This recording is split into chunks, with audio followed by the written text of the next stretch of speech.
What is transformation? Transformation, if you notice, is a word which is used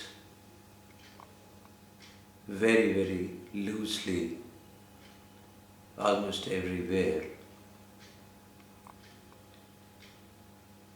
to make something sound a little different, make something sound a little catchy. Transformation is far from what people are using it for. Transformation is an inherent process of nature. Anything and everything that we see around us, which is natural, is undergoing transformation incessantly. To me, it is a process by which existence chooses to manifest itself. If you see the leaves of a tree drying and falling in the ground, and simultaneously green leaves sprouting on the stems, and these same dry leaves, they form the nutrition of this tree for it to stay alive, to keep bearing fruit. This and many such similar processes, including the withering of the petals of a flower to let a fruit emerge. And of course, the most popularly used example of a chrysalis to a butterfly. If you notice, every instance of transformation has an element of a death and birth coexisting. It's not just death, but the decay of the dying form that feeds into bringing life to the new form.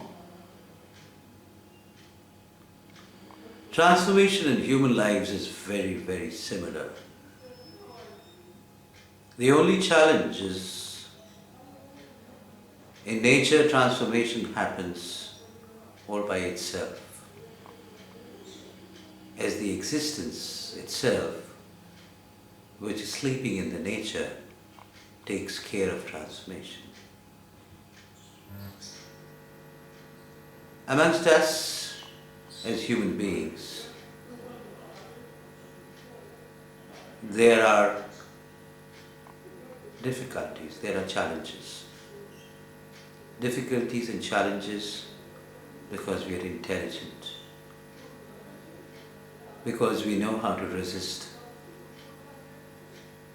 because our mind wants us to stay put at our chosen comfort zones. So death to us is not very natural.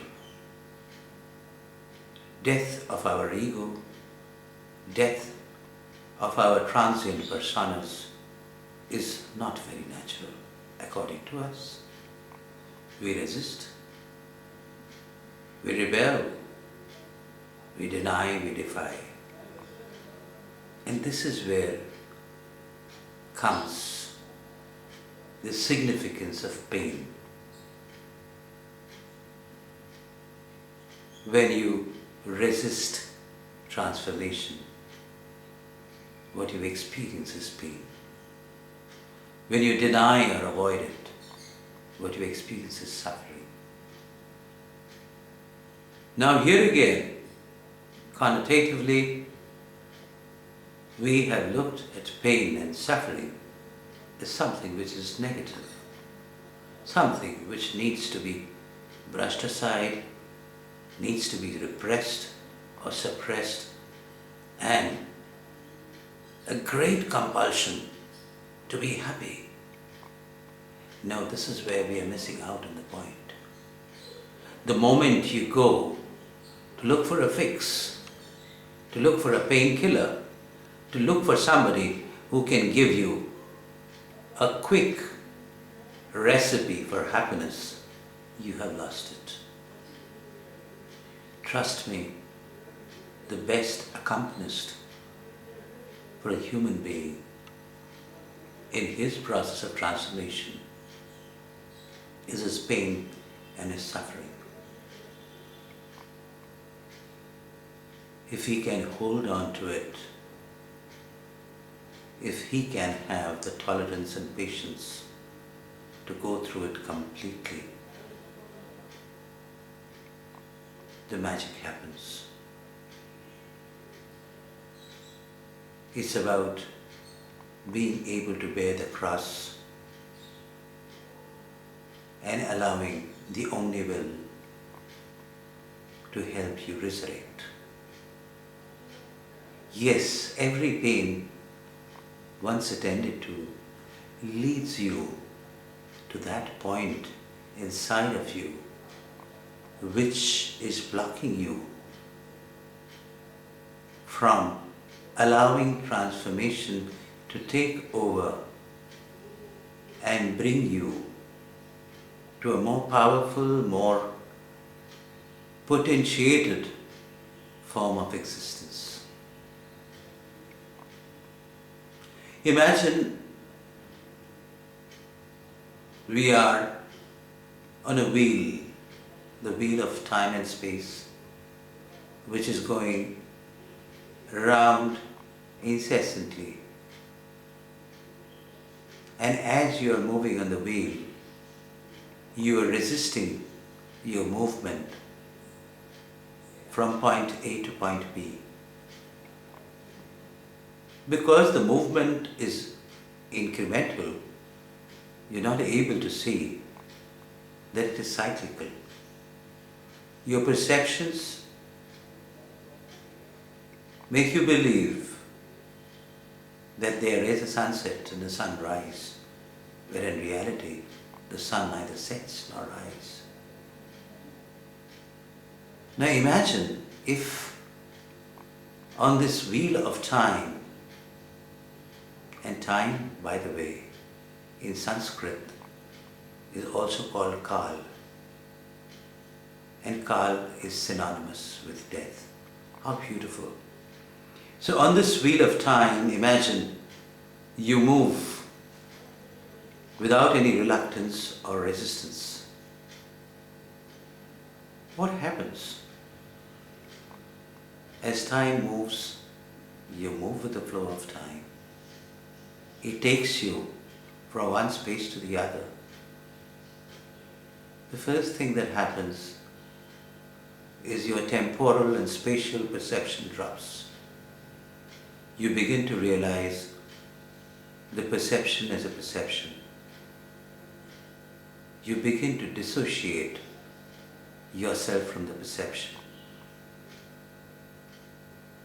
The second thing that happens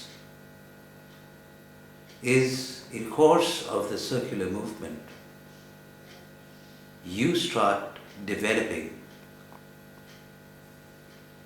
a centripetal energy, an energy which tends to draw you in.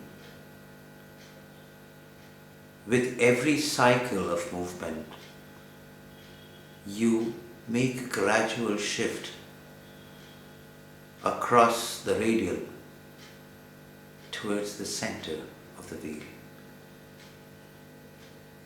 And as you do so, as you come closer and closer to the center, you start getting a hint of who you really are. You start getting a hint of that home where you came from, that place that you belong to, that point at the center which is on the axis, where there is no movement, where there is no change or transformation, where you are a mere witness of life revolving around you. And that is where, from being a human, you attain the properties of being divine. In effect, you actually manifest divinity in your human form. This is also what is called as evolution. As you spiral in, the spiral also, like a vortex, goes up and down.